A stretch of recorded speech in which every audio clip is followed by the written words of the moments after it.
Well, hello Taurus, and welcome to your horoscope. So, what do we got going on with you?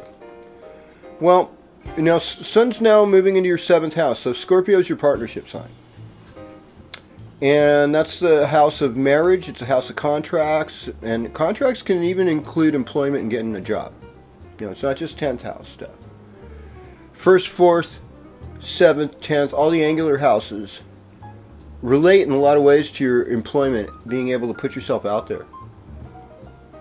So this is where we negotiate, and this is where other people that occupy, Scorpios are the best people for calling you on your stuff.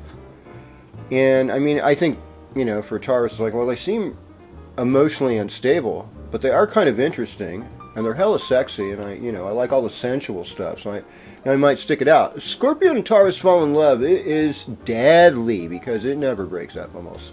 Very difficult too, because you've got that most sexual, most sensual. You got the most materialistic, which is you, Taurus. Yeah. I'm not materialistic, but shut up for a second.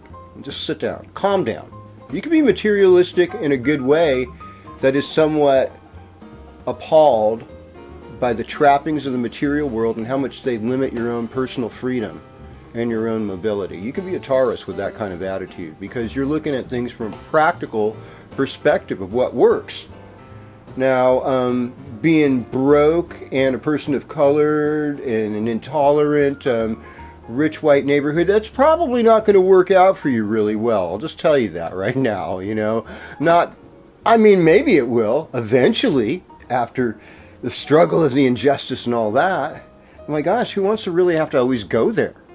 You want to feel your comfort zone because you're a Taurus. And the full moon's going to be in your sign. So you're kind of like flavor of the month on Monday night, on Tuesday. And people, this moon brings consciousness, It brings a consciousness that can lead to greater security, greater happiness. And like I said, if you really apply that spiritual energy for that intention of healing, those Ashvini Kumaras are there, and that whole Tuesday, it's a Mars day, Mars ruled Aries in Vedic. I would say, which most of you Tauruses are, I'd say utilize that energy of the moon on Tuesday. It's going to be powerful, it's going to be smoking hot.